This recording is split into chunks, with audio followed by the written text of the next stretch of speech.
Allô, dans ce tutoriel, je vais te montrer comment optimiser tes images pour le web en utilisant des outils qui sont gratuits et disponibles sur Internet.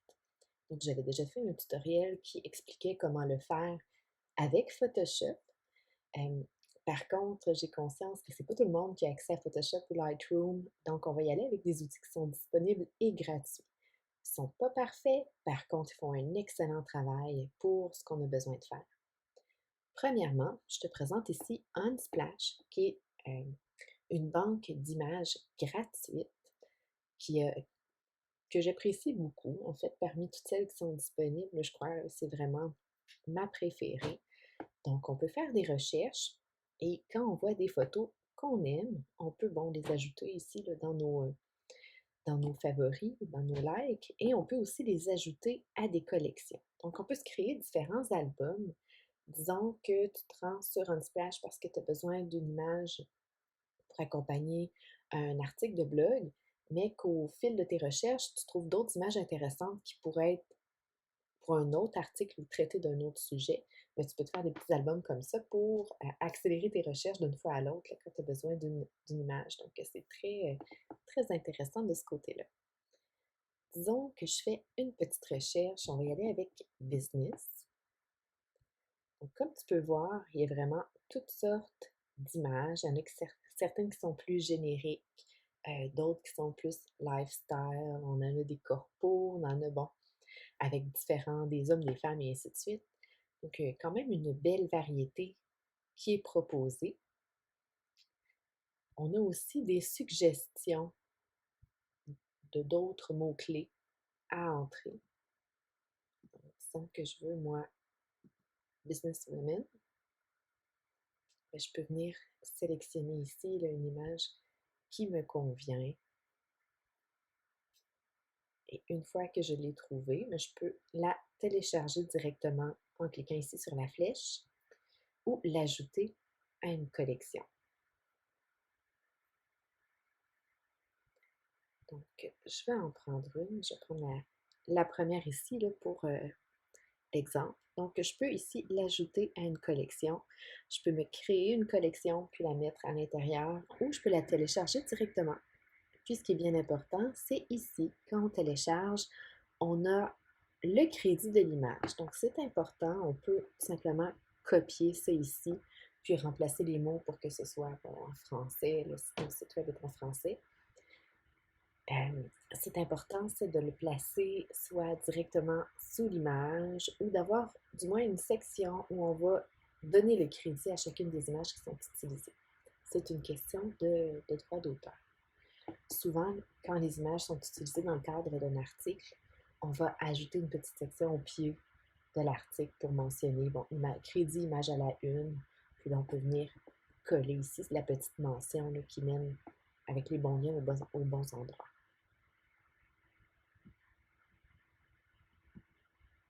Donc, j'ai téléchargé mon image, elle s'est retrouvée dans mon dossier de téléchargement. Maintenant, si j'ouvre ce petit dossier qui est absolument plein de choses, parce que je n'ai pas fait le ménage avant de tourner ma petite capsule, donc je vais essayer de la retrouver. Elle est ici. Donc, comme tu peux le voir, cette image-là fait 1,8 MB. Ses dimensions sont de 6000 par 4000. C'est vraiment trop gros pour le web. Ça pourrait facilement être utilisé dans des imprimés ou autres, mais pour le web, c'est trop lourd. On essaie d'avoir une photo qui va peser environ 200 K maximum. Donc, c'est certain que je ne peux pas l'utiliser tel quel sur mon site web. Je dois l'optimiser ou la redimensionner. Je dois aller travailler dessus puis intervenir. Et c'est là que mes petits outils entrent en jeu. Premièrement, c'est intéressant de savoir quelle dimension d'image tu as besoin. Je travaille beaucoup avec Divi et il existe ici là, un, un guide, j'ai bien de la misère avec mes mots, un petit guide qui va vous donner les bonnes dimensions pour les images selon les différentes sections où on va aller les utiliser. Donc, par exemple, si je dis, bon, ben moi, je veux que ce soit une demi-colonne. Donc, on sait que ma colonne mesure environ 510 pixels de large. Et là, je peux y aller par ratio. Puis là, je peux utiliser les petites dimensions qui sont ici, par exemple. 1080 par 608 pour respecter ce ratio plus rectangulaire. Ou sinon, je peux y aller avec ici qui est plus carré, toujours rectangulaire, mais un petit peu plus carré. Donc, j'ai toutes mes dimensions qui sont là. Donc, si je veux, je vais y aller avec le premier ratio qui m'est proposé. Donc, une image à la une pour un article de blog dans le module blog va avoir environ ce ratio-là.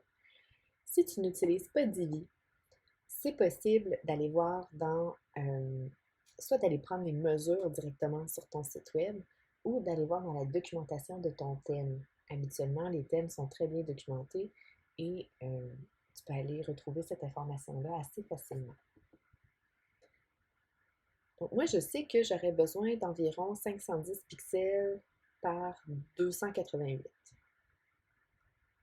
Ce qui est loin d'être le cas parce que j'ai 6000 par 4000. Donc, ce que je peux faire, c'est que je peux venir ici. Il y a différentes choses que je peux faire. Je peux venir dans Squoosh App. Squoosh App est une de mes applications préférées disponibles sur le web pour optimiser les images. Donc, je vais venir prendre ma photo ici et je vais la glisser directement. Et là, on voit que ça travaille pour optimiser. C'est quand même assez... Ici, ça l'a baissé de 62% la taille de mon image. Donc, elle est passée de 1,8 MB à 699K. Donc, c'est encore trop lourd. Mais mon image mesure encore 6000 par 4000. Donc, je peux venir ici cocher Resize et je peux venir modifier mes dimensions. Donc, si je me fie à ce que j'avais ici, je peux mettre 510 par 288.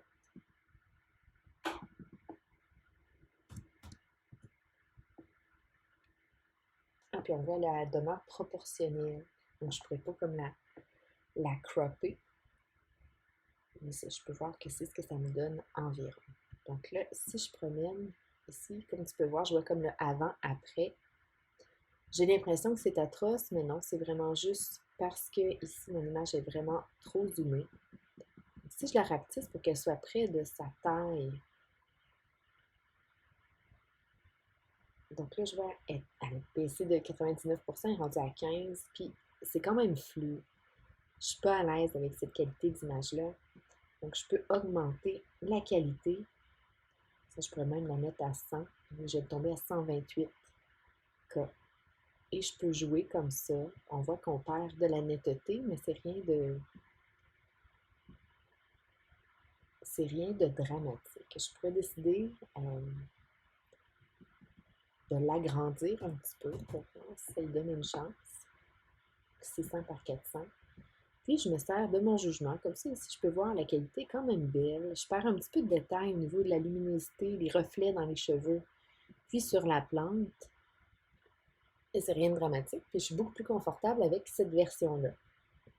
Donc, elle pèse 168K, ce qui est dans ma braquette. Donc, j'essaie d'avoir des images de 200K et moins. Une fois que je suis satisfaite, je peux la télécharger.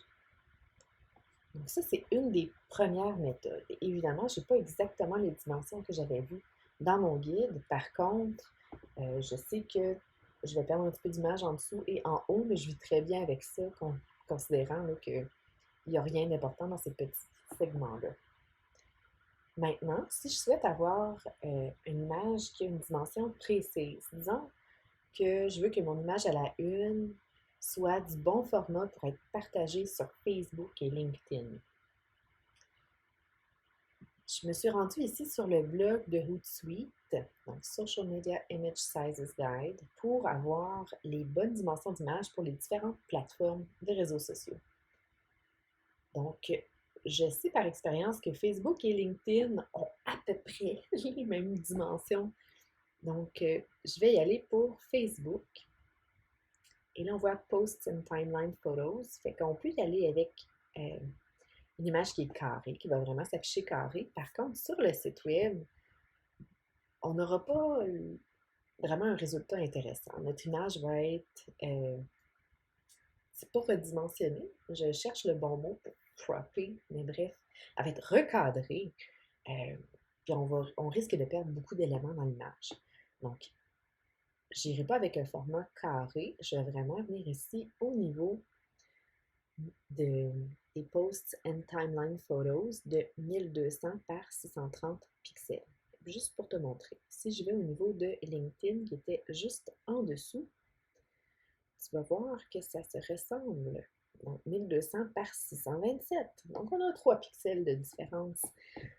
On vit bien avec ça. Donc, on peut ici prendre la dimension de Facebook puis s'en servir comme de base pour les images que tu souhaites partager ou tes images à la une. Si je veux faire ça, donc mon image que j'ai téléchargée tout à l'heure, j'aimerais la redimensionner, la recadrer pour qu'elle corresponde à ces dimensions-là. Je peux venir utiliser un service qui s'appelle Canva, qui est gratuit et qui est vraiment facile et intuitif à utiliser. Ça peut être vraiment intéressant si tu ne l'as jamais utilisé, d'aller l'explorer et de voir tout ce qui peut te permettre de faire. Donc, c'est possible, par exemple, si je fais Create a Design, et je peux même, je crois, aller chercher directement Facebook parmi tous les choix. Sinon, ce que tu peux faire, c'est que tu peux, je l'aurais peut-être ici, Social Media, Facebook Posts, et là, tu vois, les dimensions ne sont pas tout à fait les mêmes que celles que je t'ai sorties tout à l'heure. Remarque que ça devrait bien sortir, c'est juste qu'avec les dimensions que je t'ai mis, on s'assure d'avoir vraiment, tu vois. Et tu pourrais partir de ça, ou on peut partir carrément Create a Design, puis Custom Size, et on va aller entrer notre 1200 par 630. Donc 1200 par 630 pixels. Create New Design. Et ici, ce qui est vraiment bien, c'est que je peux utiliser un des gabarits qui est disponible. J'ai même la possibilité d'aller fouiller dans la banque d'images qui est disponible ici pour l'ajouter, ou je peux aller utiliser l'image que j'ai déjà téléchargée. Donc, à ce moment-là, ce que je peux faire, c'est que je vais revenir ici dans mon document. Je ne prendrai pas celle que j'ai optimisée. Je vais prendre vraiment l'original parce que Canva va aller faire une certaine compression sur mon image. Donc, elle est ici, comme tu peux voir, j'ai de l'espace blanc tout autour, chose que je veux éviter autant que possible. Donc, je vais l'agrandir. Donc, je n'ai pas besoin, je fais juste cliquer et elle se redimensionne de façon proportionnelle. Par contre, si je fais ça ici, ouais, elle demeure proportionnelle aussi. Donc, je peux y aller comme ça, ou j'aurais pu y aller carrément avec le coin pour sauver du temps. Comme ça. Puis là, je peux dire, petite madame, je la veux plus comme ça ici. Je peux même déborder un petit peu des recoins, juste pour m'assurer qu'il n'y ait pas de petites lignes blanches, des fois, là, qui demeurent. Une fois que je suis satisfaite de mon recadrage, je peux venir ici dans le haut. En fait, je peux lui donner un nom. Et je peux aussi venir ici dans le haut et télécharger. Maintenant, j'ai différentes possibilités avec un compte gratuit. Donc, je peux télécharger en PNG, en JPG, en PDF. Donc, si j'avais un document de plusieurs pages, ce serait possible de le faire en PDF de qualité d'impression, en GIF ou en vidéo. Lequel choisir? À la base, le PNG, on conserve une très belle qualité d'image. Par contre, si on n'a pas besoin de fond transparent, c'est pas nécessaire. Ici, dans Canva, ce qu'on peut voir, c'est que le fond transparent est disponible à condition, dans ce cas-ci, ça ne s'applique pas, là, mais le fond transparent est disponible avec un compte payant, un compte premium, donc Canva Pro, puis la compression également. Par contre, moi, j'aimerais effectuer moi-même ma compression. En cas de doute, ce que je peux faire, c'est que je peux télécharger les deux, puis ensuite voir laquelle a la meilleure qualité. C'est ce que je te propose de faire. Donc, je vais essayer dans un premier temps avec JPEG, qui est en train de se télécharger, et je vais refaire la même chose ici avec, merci, avec PNG. De cette façon-là, on pourra comparer les deux. Je vais venir les ouvrir au niveau de mes téléchargements. Donc, je les ai ici toutes les deux. Celle ici qui est mon JPEG, qui est quand même pas si mal quand je regarde ça. Et j'ai ici mon PNG. Et les deux sont pratiquement identiques à l'œil. Il y a comme un effet de grain sur la photo. Ici, je vois un petit peu de compression. Si on s'entend, là, on est dans les détails, là, c'est quand même subtil. On va aller comparer ici au niveau des fichiers. Donc, je vais venir prendre mes Untitled Design. Il y en a un qui est ici, puis l'autre, il est ici. OK, parfait. Donc, mon PNG pèse 899K, ce qui est quand même énorme. Et mon JPEG pèse 68K. Donc, dans ce cas-ci, mon JPG serait de qualité suffisante. Mon image serait correctement compressée et je pourrais aller de l'avant et l'utiliser tel quel sur mon site web. Si pour une raison ou pour une autre, j'ai seulement que le PNG et là, je désire le compresser, je peux tout simplement le ramener ici dans Scoosh App.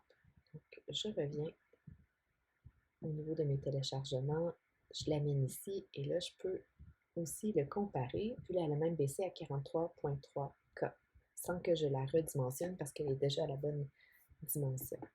Et je peux comparer ici le avant-après, ce qui ressemble beaucoup à ce que j'avais du point de vue de mon PNG, de mon JPEG. Et là, de toute façon, on va s'enregistrer en JPG. Donc, et voilà, c'était mes petits outils, mes petits tutoriels pour pouvoir optimiser tes images pour ton site web. Dis-toi, le plus que tu es près de la réelle dimension de ton site comme affichage à l'écran, mieux va être ta vitesse de chargement de ton site. Donc, c'est vraiment important pour la vitesse d'aller faire un petit travail d'optimisation. C'est aussi important pour le référencement parce que, évidemment, la vitesse de chargement entre en ligne de compte dans la note qui va être attribuée à ton site web, donc dans ton référencement global, ta position dans les moteurs de recherche. Enfin, il y a des petites choses à savoir au niveau du référencement et des images avec WordPress, mais ça fera l'objet d'un autre petit tutoriel. Donc, j'espère que tout cela t'a bien aidé. Si jamais tu as des questions, n'hésite pas à écrire des commentaires.